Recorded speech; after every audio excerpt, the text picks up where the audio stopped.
You're listening to Two Girls, One Crossword. We're finally back, y'all. Sorry for the extended break. I know. It's been a very long break, for which we do apologize for, but we appreciate your patience. We really do. Right. We were both out of town, so we planned that. We were out of town on different weekends, but then Chelsea's dog had some health issues. So basically, if you get a pet, just know that they one day will take over your life with their health issues at some point. And your bank account. It's fine. Right.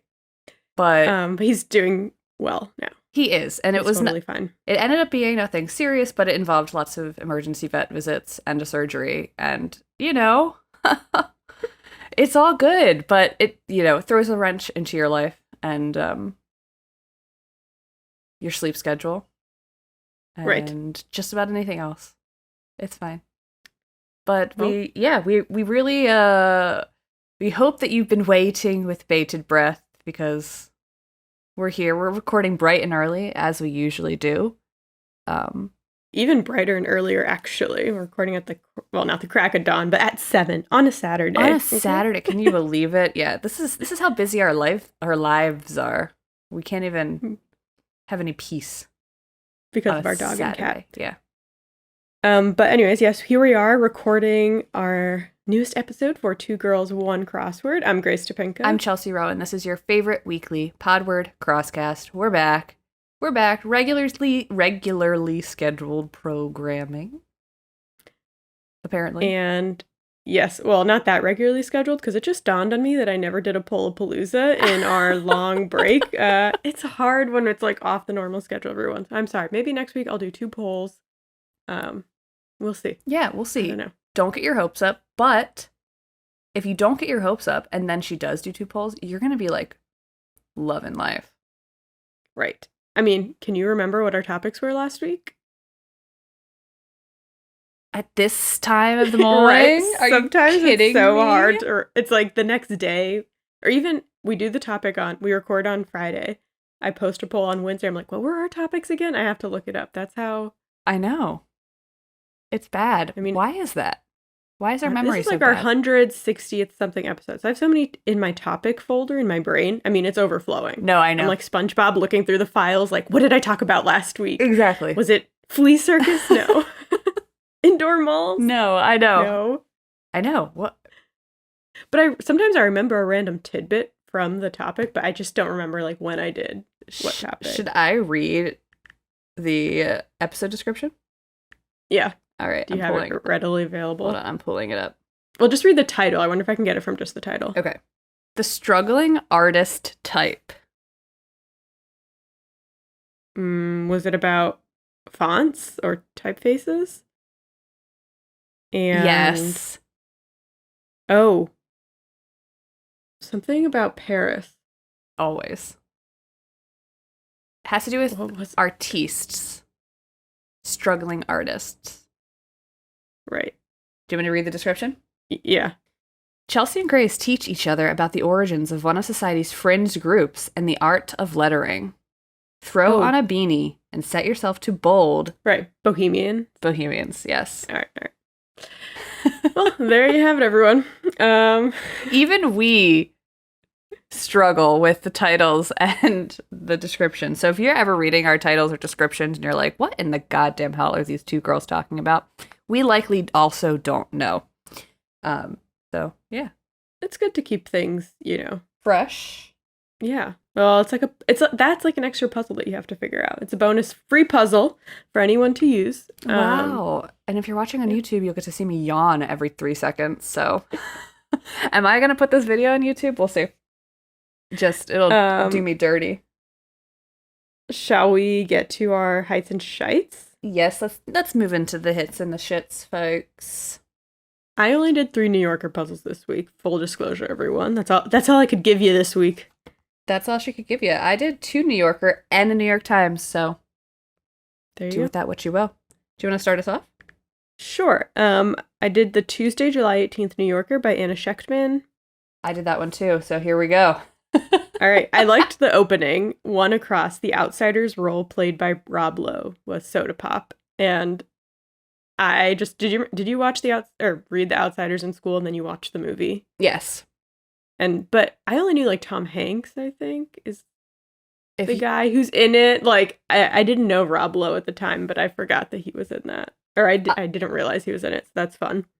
I had no idea that he was in it. It's been literally since high school since I've read or watched or interacted with that film. Right. Pony Boy. Okay, 17 Across, astronomically bad, ? And the answer was 1 star. I loved that. Thought that was so witty. 47 Across, whine about generational decline. Kids these days? I love that one. 10 Down, seated position, ? Desk job. 15 Down, use a divining rod. Dows, which you did a topic on. I did. We should go dowsing. I don't think I have like the psychic ability or whatever. But also, like all you do is find water. No offense to anybody who dowses, but like, I don't know. I guess we don't need to do that. We're not digging a well. If I want a magic power, it's not going to be to find water. It'll be to find like gold or something. I don't know. You should be like the gold dowser. Can you even find gold anymore? Like, this might be the stupidest question in the world, but is there even you mean mines are people to find? Panhandling? Is there a gold rush? Like, if there's a gold rush, it's not happening in Illinois where we live. So right. Well, I'm not looking, so I'm not either. I do know that you can like pay to go to like a site where they give you like a fucking tray, and you go and in they put stuff in the river, though. I think. Yeah, and then for you to find. Right. Well, I mean, but are they really just putting gold in the river for us to find? No. It's probably not real. No, it's fool's gold. Fool's gold. You've obviously never been to North Dakota. I haven't. I feel like they have weird stuff like that there. But I may be misremembering. That was like a second grade. If you're from North Dakota and we're talking shit, let us know. I really, like when I was younger, I was convinced I would move to North Dakota. Or South Dakota. It's really beautiful there. Yeah. We went, that was like our first big family trip was to go there. And there's like, that's so interesting. All this, like, why? There's a lot of stuff there in history. Oh. There's the Badlands National Park. Badlands. Hello. Okay. There's prairie dogs. Of course. We walked through a field with prairie dogs. It was the cutest thing I've ever seen in my life. Oh, that's cool. That's cool. Right? I thought that was something. I thought prairie dogs were in Africa. That is like how stupid I am. We have them here. I mean, I could be mixing that up with another vacation, but I'm pretty sure that's what happened in North Dakota. It was amazing. But yeah, I definitely thought I was going to live there. So very cool. Well, I'm sorry that you don't. Go back. It's okay. Is that all you had? From that puzzle? Yes. Yeah. Okay, I have one more from that puzzle. I just thought this was an interesting tidbit of information. 9 down. Collapsible headwear. And the answer was opera hat. And I was like, what is an opera hat? So I looked it up, and an opera hat is basically just a top hat, like what you imagine like a really nice top hat would be if you're wearing like a tuxedo or something. Mm-hmm. But this is from Wikipedia. An opera hat, also called a chapeau cloque or a gibbous, depending on your pronunciation of the G there, is a top hat variant that is collapsible through a spring system. There's a spring system on the inside.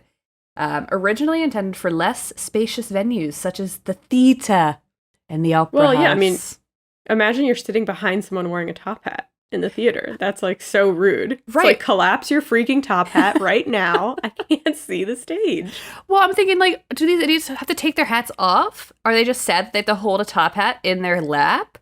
Like, but it literally looks like something from Dr. Seuss, like. And I feel like it would look kind of weird to wear it collapsed. It's like it's like a tiny top hat. And if you're a tall guy, it just doesn't matter. Sometimes you don't want to take the hat off, though. It's like part of the outfit. You have a bad hair day. It's true. The hat is the accessory is the outfit sometimes. So. It's the outfit. I get it. But fun fact. Amazing. Fun facts. I will talk about the Friday, July 14th New Yorker by Andy Kravis. This is funny because it started off by saying, a Freudian puzzle, today's theme, sometimes, ... which is funny because I didn't do a topic on Freud, I did a topic on Oedipus, who makes an appearance in this puzzle. Episode 73, which is called Unauthorized Boners. I talk about Oedipus. Yeah. Grace talks about LSD and dolphins. It's a crazy episode. Give it a listen. But this theme has to do with Freud. So some of the themed answers. I thought this was interesting because there was like specific answers that were like something, something, something to a Freudian. And it's like, oh, this is definitely part of the theme. But there's a lot of like what I felt Freudian vibes in the puzzle overall. Mm-hmm. So I'm just going to go through a couple of these themed answers and the vibey Freudian clues. So 18 across, Oedipus and castration to a Freudian. And the answer was complexes. Okay. Then we had 54 across, word after reality or pleasure to a Freudian. The answer was principle. Then we had 38. Is it down? I think it was 38 down. Moral component of one's personality to a Freudian.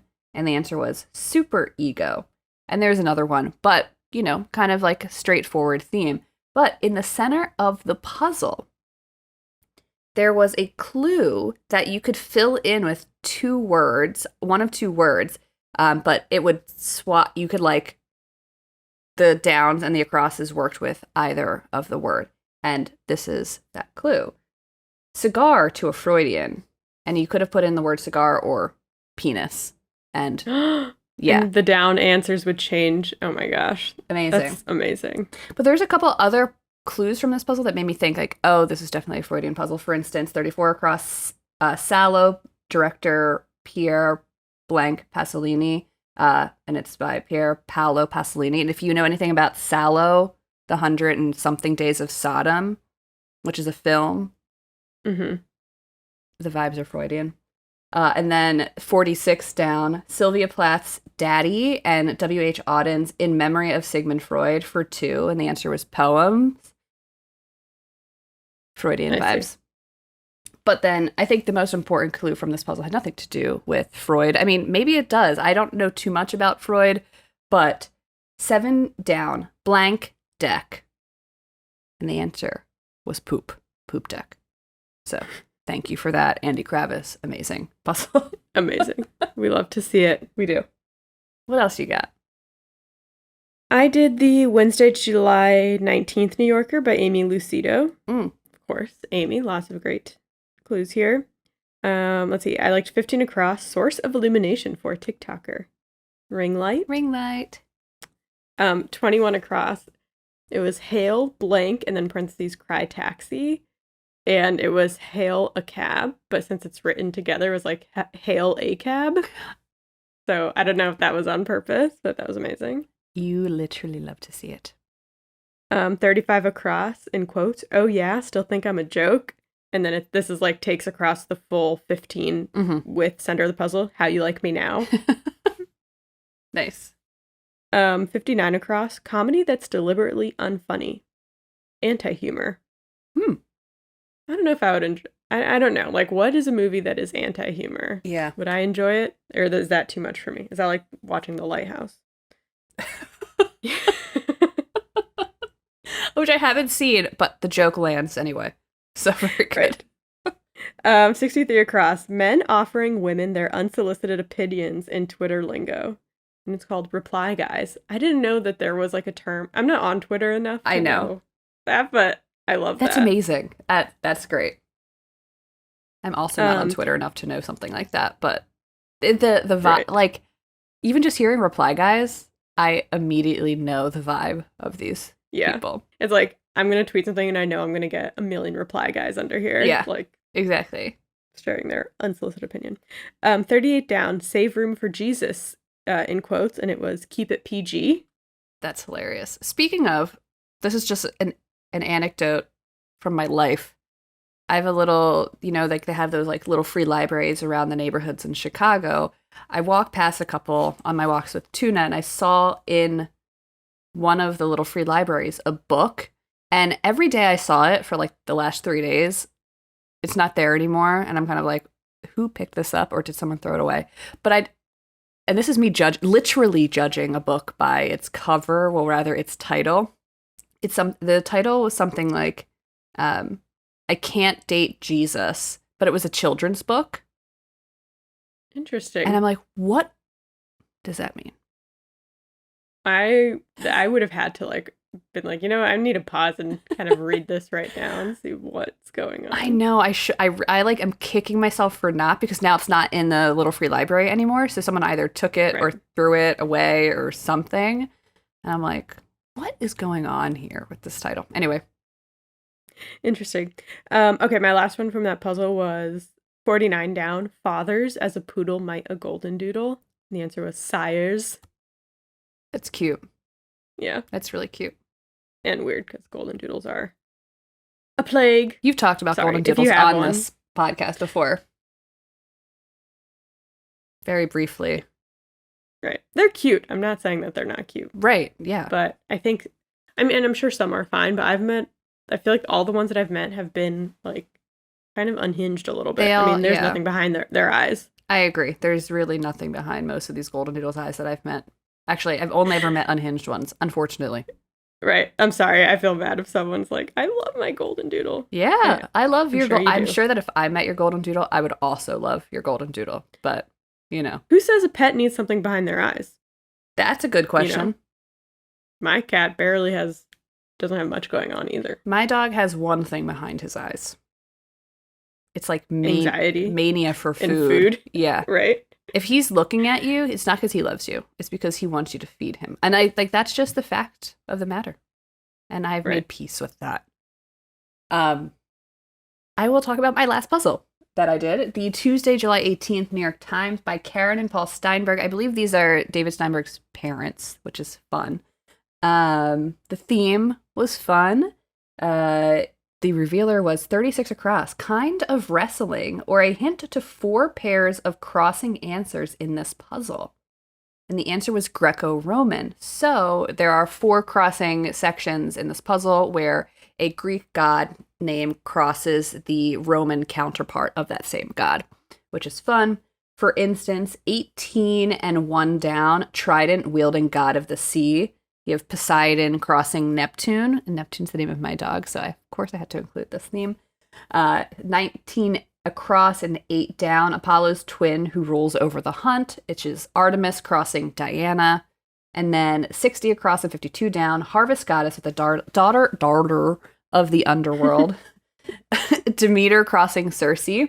And then 65 across and 45 down, God celebrated with wine, feasts, and dancing. And you have Dionysus crossing Bacchus, which is fun.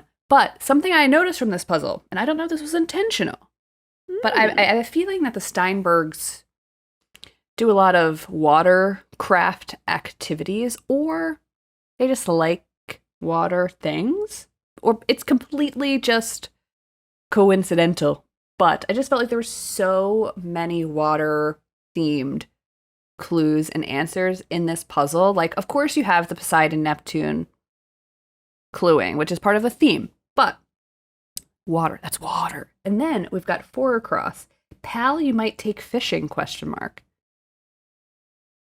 And the answer is chum, but you also have like a chum bucket that you can put down to like attract things, and also SpongeBob. Then you have 28 across, bit of fishing gear, net. Okay. 35 across, stop, to a sailor. Avast. This is crazy, right? We're not even halfway through this list yet. 47 across, form-fitting swimwear brand. Speedo. This one might be... I like to imagine that they like live on a sailboat or something and create crossroads. Exactly, right? That's the vibe I'm getting. If anybody knows the Steinbergs, can you like give us like a... What is it? Like not confirmation or like a lore update if this is true. This is like a little bit of a stretch, but it still has to do with water. 48 across, reef wrigglers, and the answer was eels. Okay. 52 across, lakeside rentals, canoes. 66 across, goes out like the tide, recedes. And then the last one, 49 across, brand for water fun, Sea-Doo, Seadoo, which is like a type of pontoon boat, or like, I guess. or like they make boats and stuff. This cannot be coincidental. Right. This is like They a definitely did that lifestyle on choice. purpose. This is a lifestyle choice in my personal They opinion. probably had a couple. Yeah, they probably had a couple that were water related, and then as the other one's like, well, we could use a water clue for this. Like, let's just do it because that's like our secondary theme, Right. Well, the B story, if you will. yeah, I had thought like the across answer for the first like God clue was Poseidon, and then it was like chum and net, and I was like, is this an ocean themed puzzle? And then it became a Greco-Roman puzzle, and I was like, oh, but why are there so many sea related elements still? Anyway, good stuff. I love finding stuff like that. I really do. She really does. I'll end with a New Yorker on July 20th by Patrick Barry. Do it. 20 across in quotes. Well, that answer didn't make things any better. Sorry, I asked. 25 across. Sesame Street character based on Bela Lugosi's Dracula. The Count. The Count. Which kind of is both of our. I did Sesame Street and you did Bela Lugosi. Worlds collide on this podcast, I'll tell you what. Right. 50 across. Question upon entering a seemingly empty house. Anyone home? So, when I was in Uruguay with my friends, we were visiting some of our old classmates, some really close friends of ours, and we rented a beach house on one of the beaches there, whatever. Mm-hmm. But one of our friends was so anxious that every time we would come home to the beach house, if somebody was in the house, and he had just watched a film where he learned a tactic where if you're going into an empty house, you want to go in really quiet and you go, ah, ah, in every room to try and scare somebody. And so he would, every time we would get home, he would just go through the house and go, ah, as loud as possible. I'm doing it very low, but he would do it as loud as possible. Well, maybe that works, although I feel like they'd be able to hear you do the first time, right? Yeah. So, anyway. Hey, I take any tips and tricks like that. It didn't do anything for us because there was nobody there ever, at least nobody that we found. But well, that's what you want to happen, but better be safe than sorry. Exactly. Okay, 3 down. Gamblers cry while raking in chips, perhaps. Come to Papa. That'll be us when we're in Vegas. And then the last one, this is just like a fun little trivia to know in case it comes up at a trivia question. It's 43 down. Only first names shared by 2 consecutive U.S. presidents. James. James is the name of 5 U.S. presidents, but James K. Polk and James Buchanan were consecutive. James? James? What was that? You had to be there. Right. So that's all I have. And by had to be there, you had to have been watching Wendy Williams fan edits on YouTube. Okay? Right. Or would you call them fan edits? I don't even know. Compilations. But made by her fans, I'm sure. Because you have to be a fan to make these amazing Wendy Williams edits on YouTube. Bravo. If you listen to us and you make those edits, I applaud you. Anyway, should we flip the coin? Because I don't have any more puzzles. Amazing. Okay. I'm going to flip the coin now.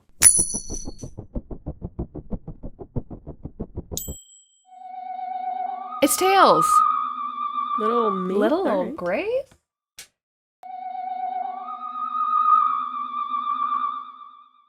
I just heard a door creak in the distance. That's truly like city living. Sometimes you just hear like you just hear it was literally like a haunted house sound of a door opening, and I'm just like, probably just my neighbors. I heard another one of those big bangs yesterday. The explosion? It was less aggressive than the explosion, but it literally sounded like a dead body hitting the floor. And I'm just like, there's like 200 pounds of dead weight, just boom. And you're like, either the building's coming down around me or someone's going to fall through these floors. Right. I'm just going to take the L at this point. Like, I don't know, whatever. Yeah. Chelsea has a very mysterious double upstairs neighbor who has weird noises coming from their apartment. It's true. And then didn't you go up there once with a plumber and it was like there was like water all over the floor? He was like, there's nothing going on here. Right. And he's like, oh, I was just wiping down the shower after I was in there. And it's like, what are you talking about? Like with the towel wiping down the. I'm like, who does that? And the plumber, like after we left, the plumber's like, nobody does that. Nobody does that. And I'm like, okay, I'm not crazy, And these right? Chicago plumbers who are like 60-year-old like Polish men who yeah. can barely speak English, but they've been plumbing their entire life, and they could figure out where a leak is just by sniffing the air, like that kind of plumber. And they like don't take any BS. No, like what your neighbor's trying to do. Amazing. He's like, there's something weird about him. I'm like, you're like, I know. Yeah, I know. It's like he doesn't even know about the sounds. But anyways, my topic comes from the July 19th New Yorker by Amy Lucido. 50 across. Brothers known for their involvement at the OK Corral. It's the Earps brothers. The Earps. Holy hell. Okay. So I'm going to talk about gunfight at the OK Corral. Does this like ring a bell to you at all? Just like vaguely as like Americana something. You know? Right. Same to me. I was like, I know it has something to do with the Old West, but like, I don't know much more from that. But I do know, like, it rang a bell to me. So I'm going to talk about why you might know it and the true story that it's based off of. I know the name that I know is Wyatt Earp, but I don't know if that's a real person. That is. He's like the main character. All right. So it was October 26, 1881. Everyone was getting ready for Halloween, potentially. I actually don't think Halloween was in the U.S. at that time. But check out my episode about Halloween traditions and when they came over to the U.S. But a gunfire fight erupted in the town of Tombstone, Arizona. The smoke cleared to reveal 3 men who had been shot dead. Okay. I've seen the film Tombstone. Right. Gunfight at the OK Corral may be one of the most famous shootouts from the old Wild West. Immortalized in the 1957 Western Gunfight at the OK Corral starring Burt Lancaster as Wyatt Earp and Kirk Douglas as Doc Holliday. Okay. And the 1993 movie Tombstone starring Kurt Russell and Val Kilmer in the same roles. Yes. I've seen both of these films, actually. Exactly. Well, considering that there's multiple films made about this, multiple media, revivals of the story, right. You may be surprised to hear that the fight lasted less than a minute. Amazing.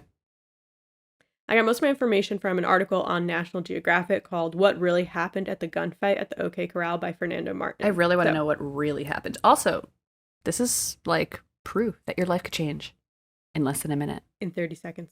Right.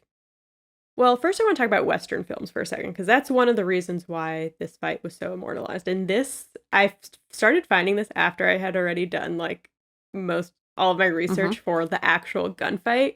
And Western films in the U.S. is so interesting, like when they gain popularity, different little tidbits. So I'm only going to touch it a little bit. I might do this on another topic, like if it comes up again, just saying. Yeah, but you should. Basically, after World War II, Western films boomed in the U.S., like in the 50s, maybe as a way to pretend that life was simpler. There was good guys and there was bad guys. America was the greatest country in the world. There was an endless frontier of possibilities, literally and figuratively. The true heroes were the cowboys. But even, actually, in the Wild West, cowboys were known as kind of like the town drunks. They couldn't hold a job. They also weren't usually white Protestants, not the way cowboys are depicted in Westerns. Another interesting tidbit on this line, along this line, is John Wayne is one of the most famous actors from, Western movies. He always played like a war hero in the movies, but in real life, he dodged the draft. So, putting that out there. He shows up in Crosswords a lot, because didn't he play for USC football or UCLA football? Just like a side note. That's like a tidbit of trivia you might hear in a pub trivia or something. It's USC or UCLA. But yeah, I have seen so many Westerns, Grace, because my grandfather was a huge Western guy, huge Clint Eastwood, John Wayne, and then my dad had that passion as well. So I've seen more Westerns than you, an average American girl my age should have ever seen. So, well, my dad is also very into Westerns, so cute. Not anymore. When I was younger, we watched a lot of them, and then we went to we had cousins in Arizona actually. So we went Did there. You go to Tombstone? I don't think we went to Tombstone, but we went through what's it called? It's the something valley, but it has all of these famous mesas and stuff that you see in Western movies. And it was like, you know, the John Wayne cowboy boot like formation. I mean, I love like Arizona topography. It's so beautiful. Yeah. That's so I did not know that but- about you, because I feel like we can bond over our fathers having this love of westerns. Right. It wasn't like that big of a thing, but it was definitely, you know, we had Ben-Hur on DVD. I'll say that as much. Got it. So, okay, Western films basically portray American exceptionalism, and it makes sense that then Western films also had like a resurgence after 9/11. I don't know if you remember that, but there was like a bunch of, and kind of now too, or recently, there's that one with Haley Steinfeld. Yeah. But anyways, like I said, Western movies in the American landscape is a whole topic on its own. I only bring it up to explain why this 30-second fight became a legend, because they made like multiple movies based on it. The characters we'll see, like the story's very interesting. You could see why people made it into a movie. But also why, if you do go to Tombstone, Arizona, you'll see that their tourism is basically based off of this like 30-second gunfight. Of course. You know, if you're like a small town and you have something like that happen, let's go to Tombstone. Let's go to Tombstone. What else are we doing? I was reading a Reddit thread about this fight, and someone was like, I grew up in Tombstone, Arizona. And yes, it's like, I mean, that's just what the whole town is about. Amazing. Okay, so let's get into what really happened. Was it as simple as like the good guys versus the bad guys? Well, the fight did happen between two groups of people. I don't know exactly who was good and who was bad.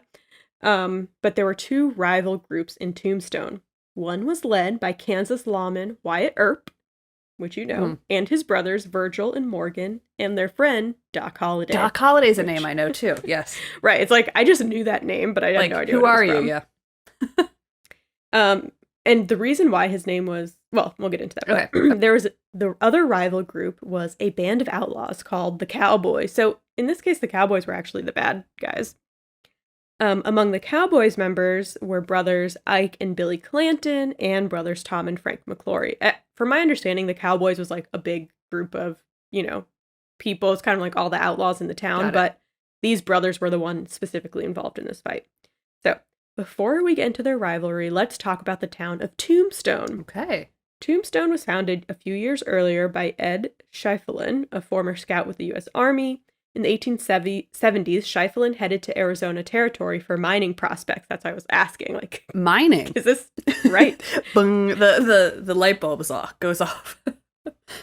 He was warned by soldiers that having chosen a spot in Apache territory, he was more likely to find his own tombstone than precious metals. Are you kidding me? I love that that's the history of the name of this town.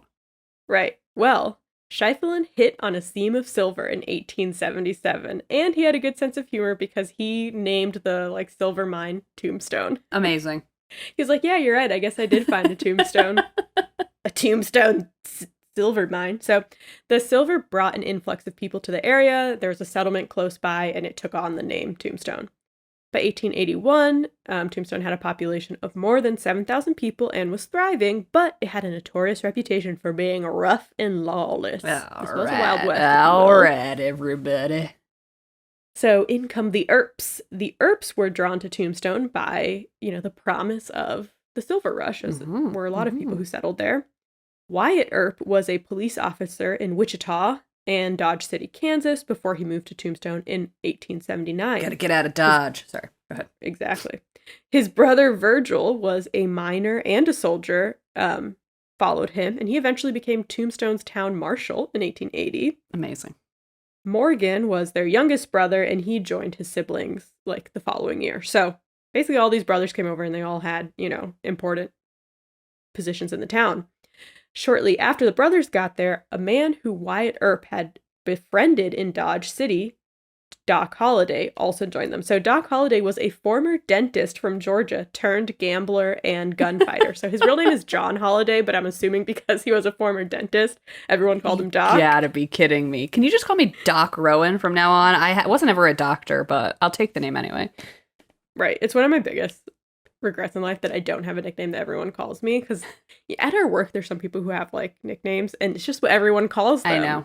I know, but you know, sometimes G-top, but it doesn't really stick I too sometimes much. refer to you as Legs to Matt, but I never say it to you in person. You know, like, right. I mean, you have cheese. I know, of course. Yeah. Which has started Okay. infiltrating my life in ways that I never could have imagined. But it works. It works. So the Earp holiday group, they all had income that was unrelated to law enforcement. Because, Wyatt got a job as a police officer too when he came to Tombstone. But they all had stakes in mines. They all had stakes in saloons. They would sometimes work as bartenders, private security. They were like all over this breaking town. They were hustling. Right, and they're often depicted as the good guys in the adaptations of the fight in films and stuff. Got it. But remember, these are law enforcement, so right. We'll kind of get into that. Well, not the law enforcement part, but just how they're really not that different from their rivals, who are the cowboys. Right. So, okay. The Clanton and the McClory brothers had a reputation as outlaws and were known to make their living thanks to cattle rustling, which is stealing cattle and selling it. Of course. So there was all these growing towns, and there was beef shortages because there were all these people moving there, and they need their beef. Of course. So there's plenty of money to be made if you are selling beef. These brothers would rustle cattle on both sides of the U.S. and Mexico border, and the butchers in Tombstone didn't really care about where their meat came from. They were like, we just want to sell meat, and they especially didn't care if it was stolen from Mexico. This kind of has an interesting crossover with my deli topic, because this is around the time where delicatessens were becoming huge on the East Coast, and they were mostly selling beef because like the cattle industry was booming at this time. Anyway, everything connects on this podcast, I'll tell you what. Right. It's crazy. It's like the cinematic universe of the actual world. I love it. Very good. That's the only way I can conceptualize it. Okay, so supposedly the first source of tension between, and I say supposedly because there's some other theories, but the first source of tension between the cowboys and the Earps was over some stolen mules that the Earps tracked down to the McClory Ranch, because the Earps were law enforcement. So the McClurys were accused the Earps of acting for their own benefit instead of acting as law officers. So that was there was already tension between them. Because they also had businesses, and, it's they were officers, but they also had businesses in the town, too. Well, so it's they were out there policing other people's businesses, but it's look at their businesses. Well, as we all know why cops came about, it was to protect private property of the wealthy. So, this is the vibes. The vibes check out from,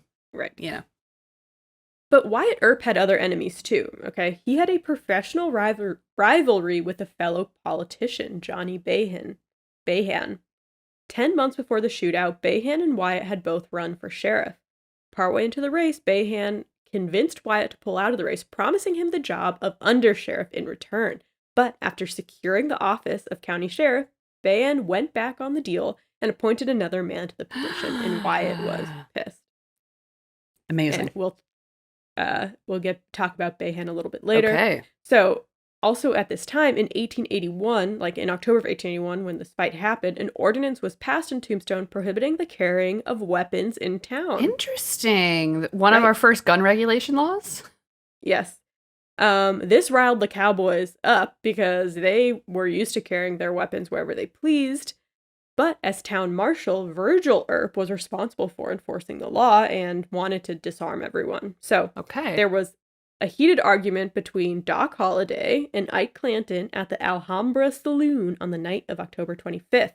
The fight was broken up, but Clanton, one of the cowboys, continued to drink until the morning, making threats against Holliday and the Earps, and he was supposedly armed with several guns. So Virgil came in, disarmed Ike, took him before the judge, who imposed a fine on him, and then let him go. But Ike was pissed off, so he gathered a group of 5 cowboys, including his own brother, Billy, and the McClory brothers, and they all went to Fremont Street. They spread the word that they were armed and intended to remain so. So, the Sheriff Behan met the cowboys and tried to talk them into surrendering their weapons, but he failed. Sources differ. Some say the cowboys either denied having guns or they refused to surrender them. Of course, it's there's no one was fully taking videos or whatever. Right. So this is all just by secondhand accounts. But then the Sheriff Behan met with Virgil Earp, who then deputized his brothers and Doc Holliday. And the sheriff was like, don't do this, guys. Don't go after them. But the Earps were like, no, this is personal. We're going to go get the guns from these guys. So they found the Clantons and the McClurys in a lot near the old Kindersley Corral, the OK Corral. So it didn't actually happen in the OK Right. Corral. It was just nearby. Yeah. Shots erupted, but no one knows who fired first. That's the big secret. No one still knows. The fight was over as quickly as it began. It was literally 30 seconds long. Billy Clanton and Tom and Frank McClurry were dead. Ike Clanton, the original guy who had the problem, and two other cowboys survived. On the Earp side, all survived, but only Wyatt remained unharmed. So that's also why he kind of specifically rose to fame as being this hero. He didn't even get shot. Shot. Under Tombstone law, policemen were in the right if they shot armed opponents threatening to kill. But after the shooting, Ike Clanton accused the Marshals group of firing at 5 unarmed men. That's the real question. We don't know if they were armed or unarmed. Right. He accused them of that, and so the sheriff, Bayan, arrested the Earp brothers and Holiday, accusing them of murder. But they had a trial that lasted a month. It was proven that 2 of the cowboys had been armed. Again, questionable. But the judge threw out the trial, but the lingering doubts about the Earps' true intentions that day would remain. So, the shooting brought terrible consequences for both the Earps and the cowboys. Virgil Earp was eventually ambushed and shot in the back on his way home, and he survived, but he had, serious injuries. In March of the following year, Morgan Earp, the youngest brother, was killed. The assailants were unknown, but many believe the 2 Earps were gunned down as revenge for the events at the OK Corral. Shortly after these events, Wyatt Earp became a deputy U.S. Marshal. He deputized several men, including Doc Holliday, and set out on a vendetta against the men he believed responsible for killing his brother. 4 cowboys, including one of Sheriff Bayan's aides, were killed. Bayan acquired an arrest warrant and pursued Wyatt and his men, but couldn't get them. So it was basically then Wyatt and his men came back for revenge. Then the sheriff was after them. But Wyatt eventually left Arizona Territory in April 1882. He moved around a little bit. He later settled in California with his partner, Josephine Marcus, who is Sheriff Bayan's ex-girlfriend. Are you kidding? The drama. Right. Imagine if this was happening today. The hot takes on TikTok.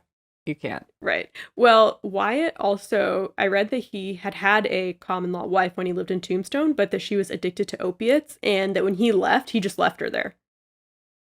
Holy hell. And then he ended up with Sheriff Bayan's ex. So why is nobody talking about Wyatt Earp's ex-wife, his common law wife? Yeah.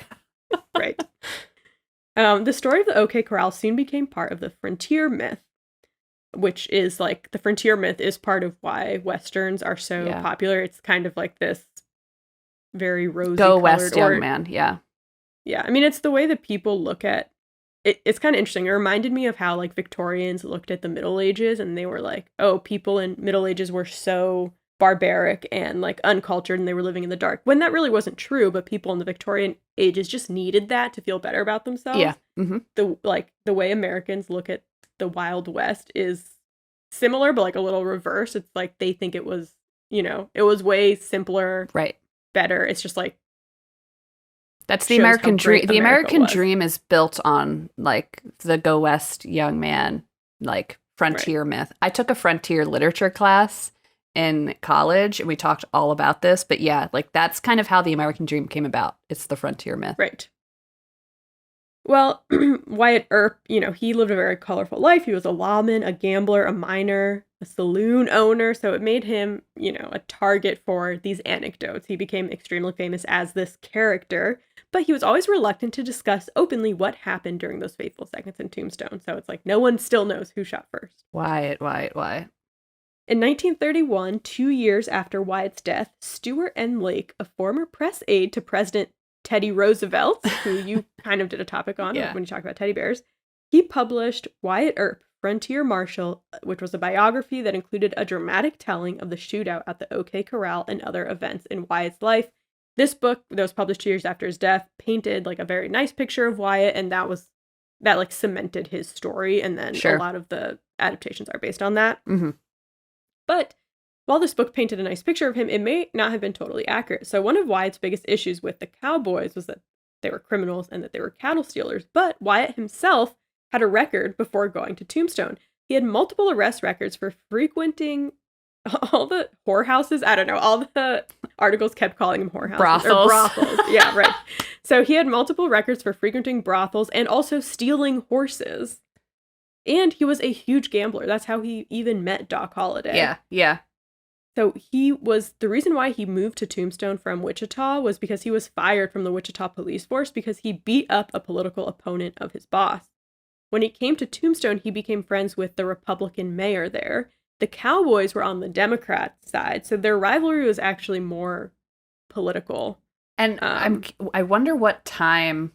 I don't know when the parties flipped, but I'm curious to know what their actual political affiliations were at this time. We're talking true Republicans as we know them today, or were they more Democratic Republicans? I mean, it was totally different than what it is today, Yeah. but basically it was like, it wasn't just like good guys versus bad guys. It was political, which is, especially at that time, the lines aren't as clear cut. One article I read said public opinion after the shooting was on the side of the Cowboys. I don't know, people were like, F the police, the same way they are now. Yeah. Wyatt went on to join the LAPD, where he also continued to gamble, visit brothels, and physically assault his rivals. All that to say is that, like, he wasn't, like, a law-abiding citizen either. He just was on the police force. He was doing all these other things that he was, like, arresting people for. Right. Okay, I'm going to end with a quote about the biography that was written after his death by Teddy Roosevelt's aide. Okay. Quote, "The book was extremely successful and elevated Earp to almost mythic status by simplifying the story.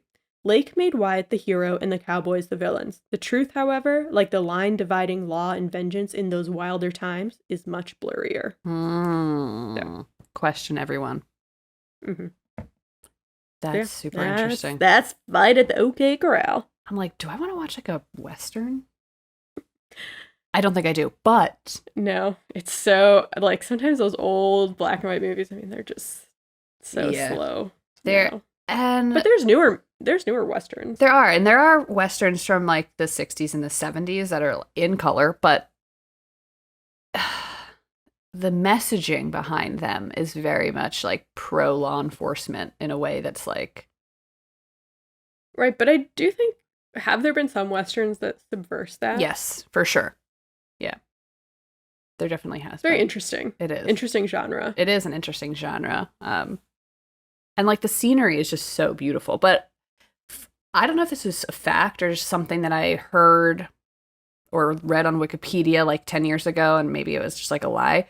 But a lot of like the Westerns that like Clint Eastwood and like John Wayne filmed like in the 50s through the 70s were filmed at a place like in the desert where they used to do nuclear testing, and so a lot of like crew members and cast members like got cancer because they filmed out there for so long. I don't know if this is true, so if someone can fact check me, but that's something that I heard or read. Interesting. By the way, Monument Valley, that is the valley where it's all the like iconic very good Westerns. Yes, just came to me. Yeah, when I was in where was I? New Mexico. It had that vibe. It was like the dude ranches, the mesas. It was just beautiful. I love that. And I love horses too, I have to say. When I was little, I really thought, I thought I was going to be a farmer, but I really wanted to be a cowgirl. That was like amazing. My dream. You should go to a dude ranch. Trust me, I'm thinking, should I take adult horseback riding lessons? I just love horses so much. I'm a little hard to find in Chicago. Like I'd have to drive kind of far to get there, but I'm sure there's stuff in Indiana. Yeah, well, there's an old coworker of ours has been posting on her Instagram about her horse riding in like the park district, like the forest preserves. So I think you could probably find something. We'll talk about it later. Yeah. My topic comes from the Friday, July 14th New Yorker by Andy Kravis. 14 across. Propel a penny farthing. Huh? And the answer is pedal. Do you know what a penny farthing is? No. You for sure do. You just don't know it by this name. Let's just hop into it. It's interesting because this is like kind of happening at the same time as all the shit in Tombstone is happening. So just bear with me. Or rather the American frontier, just all of that. Okay. The penny farthing, aka high wheel, high wheeler, or ordinary, is a early type of bicycle popularized in the 1870s and 1880s. So we're talking like that big wheeled bike. With Right. a tiny wheel. Okay. It's known for its iconic shape. It has that large front wheel. And the penny farthing provided high speeds due to its traveling a large distance for every rotation of the wheel, right? The penny farthing eventually became obsolete in the 1880s. But why? Okay. We're going to get into the history, like a very brief history of, well, not brief history. We're going to get into history of like early two-wheeled vehicles, bicycles by another name, and then leading us into the penny farthing, okay? Have you ever been like a bike rider? I know you like to sometimes bike on the bike trail. Lakeshore path. Yeah. Yes, but I'm not like a cyclist. Yeah. Matt isn't like a cyclist in the way that like you ride a bike and you have like the clothes and you have clip in and all that stuff, but he used to bike 20 miles a day, like for work. He'd bike. Right. It's like 11 miles down and 11 miles back, so 22 miles a day. And this guy would get home from his bike rides, and he's just drenched in sweat because he is busting ass on the Lakeshore Trail. And I'm like, could literally never be me. He's like, why don't you ride your bike into work? I'm like, I'm a sweater. Yeah, it's different when it's like, it depends what your job is. Like, Right. is it weird to be super sweaty at work? It's like when you have an office job, yes. And like, it is very weird to be super sweaty at work. and like, it's hilarious because we do have a shower at work. Like, I could have but like showering at work? But Are you kidding me? No. It's too personal. Remember the intern And that used you're to also- shower at work? I remember some people like coming out of the shower and they would have like their towel over their, Yeah. they'd come out with their hair wet and their towel over their shoulder. And I'm like, I feel like this is so weirdly intimate. Right. Like, you took your clothes off at work. Right. And then remember that shower exploded. I remember that. Yeah. Right. Good times all around. Careful with that tempered glass, people. It'll literally burst into Oh. tiny shards one day. You can't make it up. You can't make it up. Anyway, I've always wanted to be a biker, but it just it's never happened for me. But, maybe I have a bike, so maybe I'll take it to the bike shop, get it tuned up. If you ever want to ride on the Lakeshore Path, let me know. But only let me know after I get my bike fixed up. Right. I love riding on Lakeshore Path, except you have to go at the right time, because when it's busy, it's terrifying. Oh, it's horrible. You're, like, dodging. Especially if you're on the divvy bikes, you can't go that fast. And Have you tried the divvy bikes with the motor in them? no, that scares me. I know. Someone who whizzed past me on the street the other day, and I was like, I turned to Matt, I was like, they put motors in those things? He's like, they've had motors in them for years. And I'm I like, just don't think you okay. should be going that fast without a helmet. And most people who Well, ride divvy bikes aren't wearing helmets. Exactly. I would never ride a bike without a helmet. I had a friend have a horrible bike accident because he fell off without a helmet. And Yeah.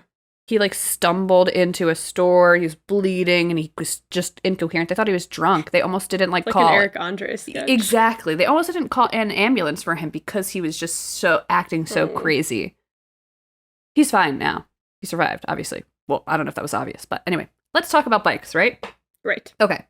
So, vehicles that have two wheels and require balancing by the rider date back to the 1700s. The first of its kind was created by the Comte de Servac in the 1790s. He was seen riding a two-wheel wooden horse in the gardens of the Palais Royal in Paris. We're in Paris, folks, yet again. This was called a cellophare. The machine had two rigidly mounted wheels so that it was incapable of being steered, okay? To change direction, it was necessary to lift, drag, or jump the front wheel to one side. In 1793, the name was changed to the Velociphere, and these machines became popular among what this article said called the sporting set of Paris. Clubs were formed, races were held along the Champs-Élysées. Next came an invention by a German man named Karl von Drais. In 1817, he devised a front wheel capable of being steered. He also gave it a padded saddle and an armrest in front, and there were no pedals. So, those training bikes that you see kids on where they can steer, Right. but their feet are on the ground? Yeah. That's what this was. This was For adults. that first version. This was like the it thing of the time. He patented his invention in 1818, and it was called the velocipede. It was also known as the hobby horse, the draisine, the swift walker, and a running machine. Just like because it had like an armrest in the front, you could like lean low and just like run with I feel this like thing. that sounds kind of nice. Right? You get in a workout, but you're moving faster than normal. Yeah. Fast forward to 1863. It was in 1863 in Paris, yet again, when pedals were first added to the riding machines, and they were added to the front axle, so like to the front wheel, basically. Mm-hmm. The invention came from two men. It's unclear who exactly invented the addition of pedals, but it happened in Pierre Michaud's like lab or warehouse. But Pierre Lement was also active and a good inventor that was working there at the time. So it could have been either of those two men who added the pedals. But either way, these were the first machines to be called bicycles, but they were also known as bone shakers because there was like literally no shock absorption. They were just like rattling as you're riding. Right. These bicycles were then taken to the USA by Pierre Lement when he moved to New Haven, Connecticut, where he continued inventing bikes while he was living there, which is funny because I went to school in New Haven. I did not go to Yale, even though I should have just let you think that I did. Yeah, you went to a little school in New Haven. Yeah, just a tiny school there. By 1869 in the United States, carriage builders, so people who were like making carriages to like be pulled by horses to get people around, were also making bicycles. Okay. Riding schools were established and cycling as a sport became super popular, especially among the students of Harvard and Yale. It was like a very like college thing to do. But the fad was over nearly as soon as it began. Cycles were heavy and cumbersome. There was no cushioning, and the rider had to steer the pedal and the like with the same front wheel. So your pedals were at the front wheel, so it's like you had to pedal and steer the front wheel at the same time. And riding a velocipede took a great deal of strength and coordination. Cities also began to pass ordinances against riding on pedestrian sidewalks. So like it was like this huge fad, but the bikes were like really heavy. It was difficult to steer them. It was not comfortable to ride them because there were so many people biking. Cities were like, you cannot ride on the sidewalk because that's how you're going to hurt pedestrians. And it was just starting to become a mess. Mm-hmm. And this was mostly in eastern cities. Okay. So I don't think Wyatt Earp and his brothers in Tombstone had velocipedes or bicycles or anything like that. Imagine trying to ride one of these hobby horses down the dusty street, the dusty main drag of Tombstone. So, in hopes of adding more stability, inventor Eugene Meyer invented a new model of bicycle. In 1869, Meyer released the high wheeler bicycle, designed and introduced with wire spoke tension wheels, which are still the wheels that we use today. So that was like the biggest part of this invention. Like, obviously, he invented the bike, but the wheel has remained, whereas the bike has not. The most notable feature of this bike was the oversized front wheel, and they were called penny farthings or ordinaries. So this is the bike from the Clue, right? The penny farthing bike. The name penny farthing, I think this is so interesting. This is like another trivia thing you could just keep in the back of your mind. The name penny farthing comes from the British penny and the British farthing coins. The penny was much larger than the farthing. So if you looked at the profile of the bike, the bike resembles a larger penny with just the front wheel leading a smaller farthing, the rear wheel. I read that they weren't called penny farthings until like basically they were out of style. At the time when they were released, they were just called bicycles. And then later on during their lifetime, they were called ordinaries because other bikes had been released called safety bikes. And so you'd be either driving a safety or you'd be driving an ordinary. And that's kind of like how people could tell the difference. And then as they were going out of style, penny farthing became the name, and that's the name that kind of stuck. People tend to know these bikes as penny farthings. Right.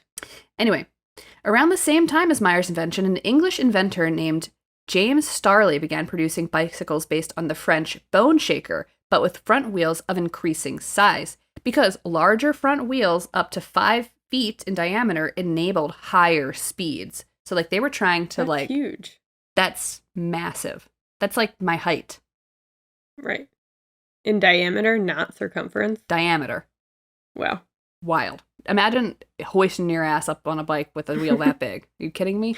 I've actually seen people in Chicago with these gigantic wheeled bikes, like, these hipsters. I'm like, that's so dangerous to be driving in the street. You're crazy. They're wild. They're wild. Imagine driving a car and driving past one of those. It's like, it's already so you can only see their little nerve-wracking legs. to drive by a bike. I know. I get so stressed when I have to drive past a biker, especially if there's no bike lane. But even when there is a bike lane, because some they like to ride on the edge close to the street. They do. And a lot of people who are biking in the city do not understand the rules of the road. It's wild to me. They understand, they just don't. Well, I care. feel like some people just must think that bikers are like pedestrians and have the right of way. It's like, you are a vehicle on the road. You need to stop at a stop sign. You need to, like, do your directional so people know if you're turning or not. You can't just weave in and out of cars. I see some of the craziest shit, and I'm like, Matt, who's a biker, I'm like, that was not how they were supposed to do that, right? He's like, that's correct. They should not have done that. And I'm like, but why did they do that? And he's like, well, either they know and they don't care, or they have no idea. Usually the ones on the divvy bike, the people wearing like their headphones, like their big headphones on a divvy bike. On a divvy bike with no shirt. And no helmet. And you're just like, and they're just running through stop signs. And you're like, maybe biking is not for you. Anyway, where did I leave off? Oh, we're talking about seeing hipsters riding these damn penny farthings in the city. Like, you guys are wild. Anyway, okay, so we just talked about how James Starley started increasing the sizes of these wheels to be like 5 foot, because the larger the wheel, the faster the speeds you could reach. The large wheel on the penny farthing was not only to give speed, but it also lent to a smoother ride. So it kind of like took away that like bone shaker quality that some of these smaller bikes used to have. This type of bike became all the rage during the 1870s and 1880s. So maybe, I don't know, maybe Wyatt Earp and Doc Holliday did ride a penny farthing. Who knows? But they were probably just on their horses. Beginning in 1884, this is just like a fun fact, an Englishman named Thomas Stevens famously rode a high-wheeler bike on a journey around the world. That's wild. That's impressive. Another notable feature of the penny farthing is that the rider sits high and nearly over the front axle. So like the way that the rider is positioned is basically over the front wheel, which is crazy. This meant that when the wheel struck rocks or ruts, or if there were hard braking, the rider could be pitched forward off the bicycle head first. This was actually... And this bike is tall. This bike is tall. You're like at 5 feet up there. You're 5 feet up. So this was actually a quite common occurrence to kind of be pitched off the front of this bike and cause sometimes fatal injuries. The penny farthing became known to be like one of the most dangerous bikes on the market. Riders coasting down hills often took their feet off the pedals and put them over the tops of the handlebars so that they could be pitched off feet first instead of head first. It's like, at that point, just get off the bike. Maybe. What are you doing? And like every penny farthing I've seen looks so flimsy. Like it looks like it's made out of a piece of string. Like the metal of the bike is like as thick as my pinky finger. I'm like, this thing looks going down a hill. And I'm talking, it's a death trap. It's a death trap. And think about like the paving back then. Right, cobblestone. Paving is not good today. I can't imagine what it was like in the 1880s, whether it was still on cobblestone or you just had gravel or. You are asking for a fatal head injury. But hey, right. I mean, they came up with the feet first method. Feet first. Okay, the downfall of the penny farthing happened due to 2 new advancements in bicycles. The first was the chain drive, originally used on tricycles, but it allowed a gear ratio to be chosen independent of the wheel size. So this was like the first way that you could like choose what gear you're riding it on a bike, which is interesting. The second was the pneumatic bike tire, which allowed smaller wheels to provide a smoother ride. So you no longer needed this massive frickin' 5-foot wheel so that you weren't bone shaken down the road. You could have a small wheel. And then in 1885, Englishman John Starley perfected a safety bicycle design. So John Starley is the son of James Starley from earlier. This new bicycle featured equal-sized wheels and a chain drive, and that was essentially the end of the penny farthing, and that was basically when bicycles became what we know them to be today. Mm-hmm. In 1885. Bikes really haven't changed much since then. Yeah. And that's bicycles, and that's the penny farthing. It's a very short topic, but I feel like I learned a lot. Yeah, I don't know. It is kind of crazy to think like that bikes. I mean, I'm sure there have been a lot of advancements on bikes that we don't know because we're not into cycling or whatever. But it seems like the basic mechanics are, what still exists today, which is kind of cool to think about. And yeah, that is 1880. That is like around. I mean, when did Wyatt Earp die? I think he died in the 18. You said he died in 1930, but the fight was like in the 1880s. Right. So that's like. I mean, imagine what was going on at the time, and then Wyatt Earp and the Cowboys are fighting, and some guy rides by on his new Starling. He's like, "Hey, check it out! You don't get thrown over the front." Right, and then you have a guy on the other side of the street just pitched forward with his legs first off of his penny farthing. That's wild to me. You could not. Well, actually, you could probably pay me a lot of money, and I would get on a penny farthing, but it would have to be a good chunk of money. It'd have to be like a safe area where I could do it. I was just watching some movie or TV show where the character, like, he ended up being at this place and it was like, no, I need to go back to whatever, but there was no car, there was nothing to get there, so the only option was like an old-fashioned bike, and it was a penny farthing. And so he's riding it on like this country road until he finally is able to like ask someone for a car. What a nerd. I have no idea what it was from, but I do remember that. Matt was telling me that where he grew up in Connecticut, there were people that would like on Sundays would take out their penny farthings and like ride around like downtown. And I would never let a loved one get on a penny farthing, especially not if they're riding like long distances downtown. Right, and if they are forced against their will to be on a penny farthing, they have to wear a helmet. And like knee pads, elbow pads. I mean the whole thing. The whole deal. We are not trying to get a TBI today, folks. Right. Or a broken spine. No. Mm-mm. I do want to go bike riding, though. Yeah. I got a bike shop around the corner from me. I can take it over there, get it fixed up. I haven't had it out in like 3 years since before the pandemic.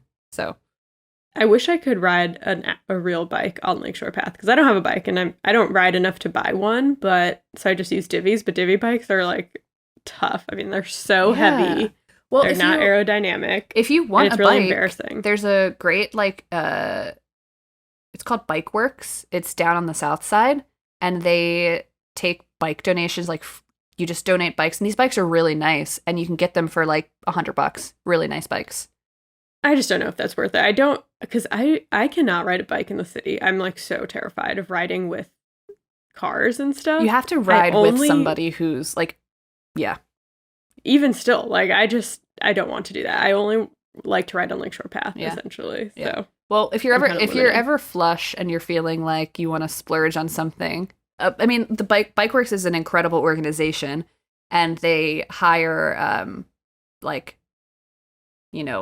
previously incarcerated people to work there, and they fix up the bikes, and it's amazing. And if you're in Chicago, would recommend Bikeworks. But that's where I got my bike from, and it's this really cool blue bike. And Matt and I used to ride our bicycles to get groceries, and I'm just like sweating fucking spinal fluid the whole time. And he's just like, and I'm like, you gotta slow down, MFer, because I'm afraid. And we're taking like back streets, Yeah, it's like, I'm just gonna ride on the sidewalk. I don't care if I get a freaking ticket. Plenty of people do it, and they don't seem to care. As long as it's not like if there's not a lot of people walking. Yeah, you're not going to ride your bike through the block party. Right, on Broadway. Broadway. All right, well, that's our episode, y'all. Hopefully Grace remembers this episode when Wednesday rolls around. We'll see. But thanks for listening. Sorry again for the big break. If you want to yell at us, or if you just want to, say... Hey. I understand. I also have pets. Then you can find us on Twitter at The Good Eve Girls. Or Instagram at The Good Evening Girls. Or TikTok at The Good Eve Girls. Come on down, say hey. We'll say hey back. Something like that. And until next time, Keep curious, as always, listeners. We'll catch you on the flip side. Oh, bye-bye.